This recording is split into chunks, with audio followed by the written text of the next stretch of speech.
You know, it strikes me how often we interact with businesses every single day.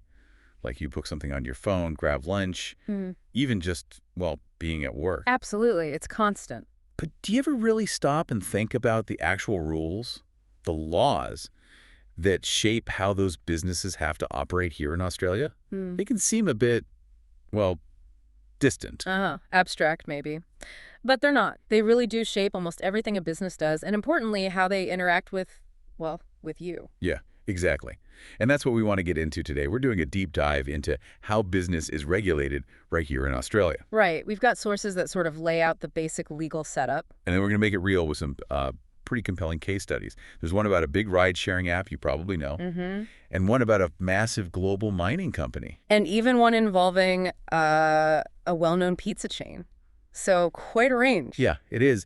And our mission really is to unpack that framework, Hmm. understand why the rules are there, what they're trying to protect, and then see how it all plays out in the real world, using these examples from the source material. Exactly. It's about getting a clear picture of the rules businesses have to follow and, well, why it actually matters to you. Okay, so let's start with the basics, the foundations.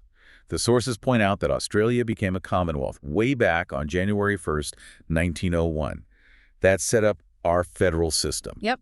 And that system gave us the three levels of government we still have: federal, state, and local. Right.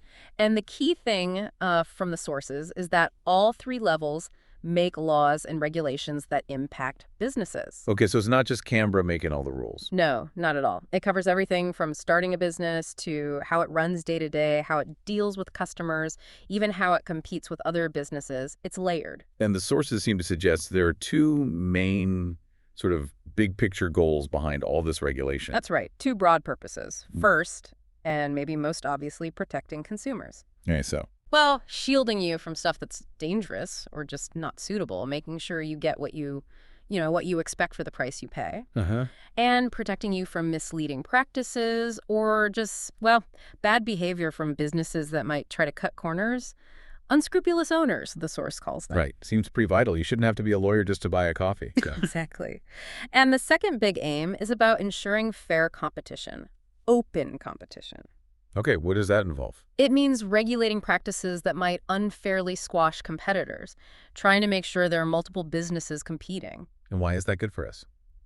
Well, generally, more competition means more choice for you, the consumer, and probably less risk of businesses getting away with, dishonest practices. It keeps them honest, kind of. Yeah, encourages them to earn your business fairly.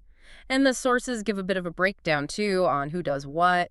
Ah, right. The different levels. Mm-hmm. So federal government tends to handle big things like trade, communications. Oh. States often look after health, education, broader industry stuff. Right. And then your local council gets involved with local health rules, fire safety, zoning, where businesses can actually set up. I see. So that division kind of sets the scene for which type of regulation might apply in different situations, like in our case studies. Precisely. It shows how different levels might step in depending on the issue. Let's look at the first one. Okay, let's do it. This first case takes us into consumer protection, specifically in the digital world. It's about Uber. Yes, the ride-sharing company. The source explains how Uber actually admitted to conduct that was misleading or deceptive.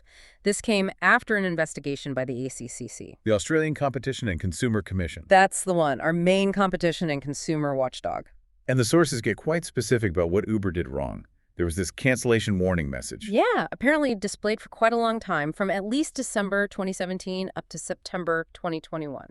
Wow, nearly 4 years. And what did the message say? It said something like, "You may be charged a small fee since your driver is already on their way." Okay. So what was misleading about that?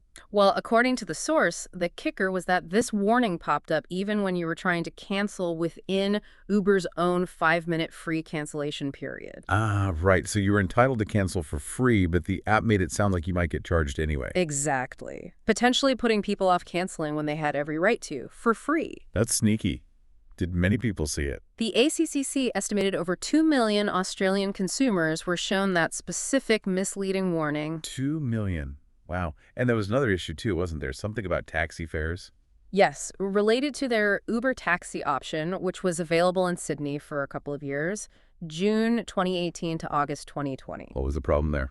The price estimates the app gave for that service were, let's say, consistently higher than the actual fare usually ended up being. They were inflated. So it looked more expensive than it really was. Yeah. The source gives an example, right?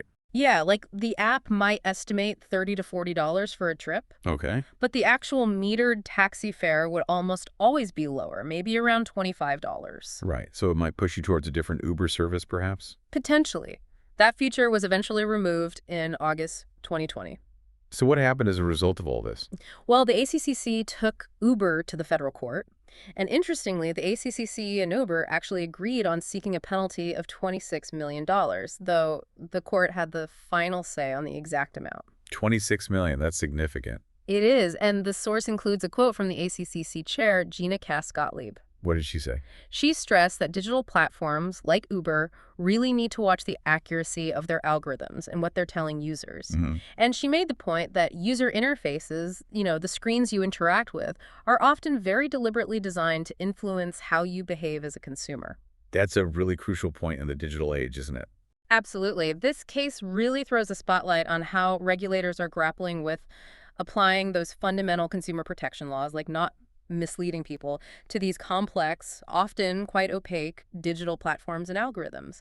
It's a new battleground. Okay, so from digital platforms, let's shift quite dramatically. Our next case study takes us into heavy industry, the workplace itself. It's about Rio Tinto. Yeah, a huge shift. This one focuses on the responsibility businesses have to provide a safe and respectful workplace for their employees. So how does the source define workplace bullying in this context? It talks about persistent, repeated negative behavior, stuff that creates a risk to someone's health and safety. It mentions an impartial person test. Would a reasonable, impartial person see the behavior as unreasonable? Right. And the legal side. Business owners have a legal duty, a responsibility to provide a healthy and safe workplace.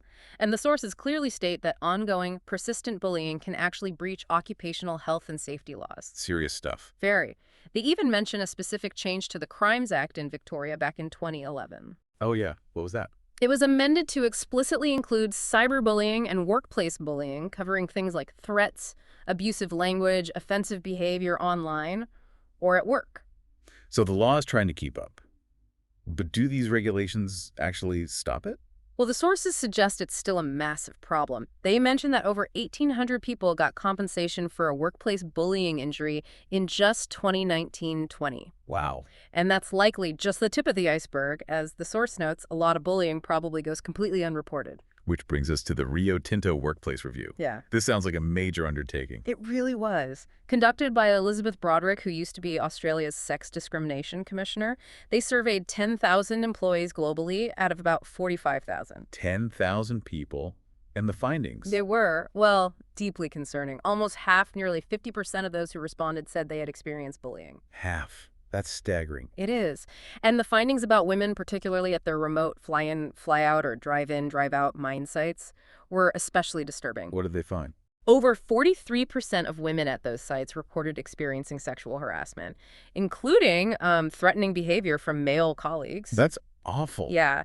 The source gives examples of what they called everyday sexism. Things like, well, no proper toilets for women, being excluded from meetings, being asked to do things like make coffee or wash clothes, tasks not related to their actual jobs. Demeaning stuff. And worse, far worse, the review documented 21 women who reported actual or attempted rape or sexual assault. 21, that's horrific. It really is. And it wasn't just sexism or sexual harassment. Right. Discrimination was also rife. Almost 40% of First Nations employees reported experiencing racism. Right. And employees identifying as LGBTIQ+ also reported high rates of bullying, racism, or sexual harassment. So it was widespread. The report itself, as quoted in the source, concluded that the bullying was systemic, part of the culture, essentially. How did the company react to such damning findings? To their credit, the source says Rio Tinto's senior leadership accepted the findings and committed to implementing all 26 recommendations from Broderick's report. Okay. The CEO, Jacob Stachel, publicly called the findings deeply disturbing. He offered a heartfelt apology and said the behavior was unacceptable. So connecting this back to regulation. This case is a stark illustration of how workplace safety laws aren't just about physical hazards like machinery or falls. They absolutely must cover psychological safety, respect, and preventing harm, like bullying and harassment. and the challenge for regulators. It highlights the huge difficulty in regulating something as complex and ingrained as workplace culture, especially in massive global organizations, sometimes operating in isolated locations. It shows the interplay between regulation, internal investigation, and, hopefully, cultural change. Okay, a very different but equally important area.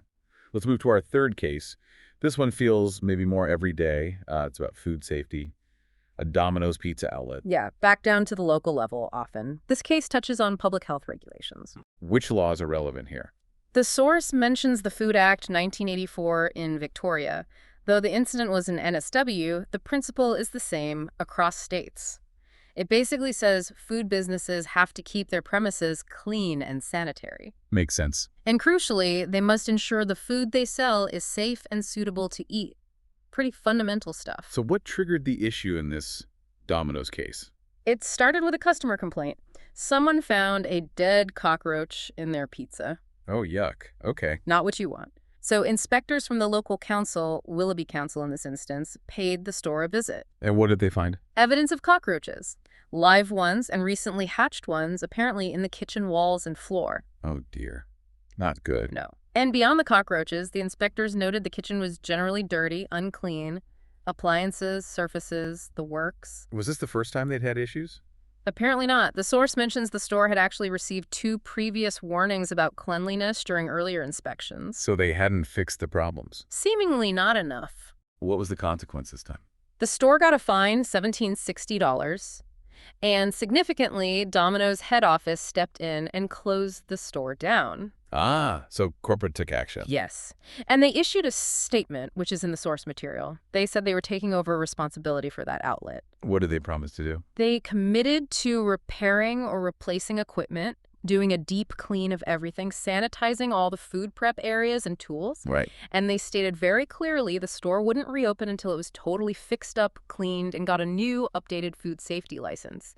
They also apologized to the local customers. So this case shows what? It's a really clear, practical example of local government health regulations doing their job. You had a consumer complaint, an inspection, enforcement action, and a business response. Protecting public health. Exactly. It demonstrates those basic hygiene standards that are supposed to protect you every time you buy food from a business. It shows the system working, albeit after a pretty gross discovery. Okay, so we've looked at 3 really different scenarios.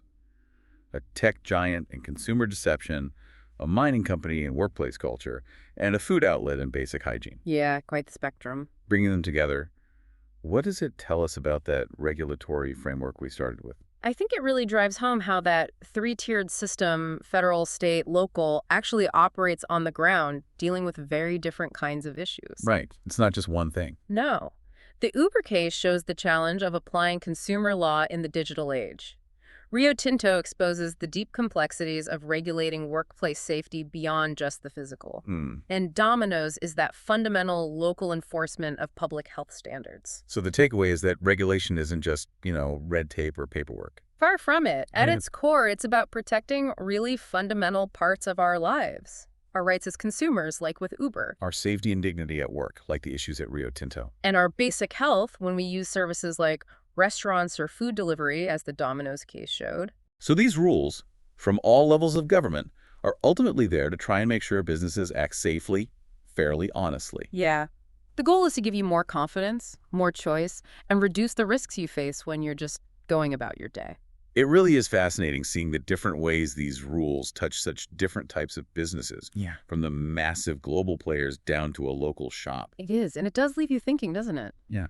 Given how fast things change, especially with technology and how big some companies are, how hard is it for the regulators to actually keep up? To effectively police everything? That's a really good question. Or maybe flip it around, how much do we rely on businesses just doing the right thing?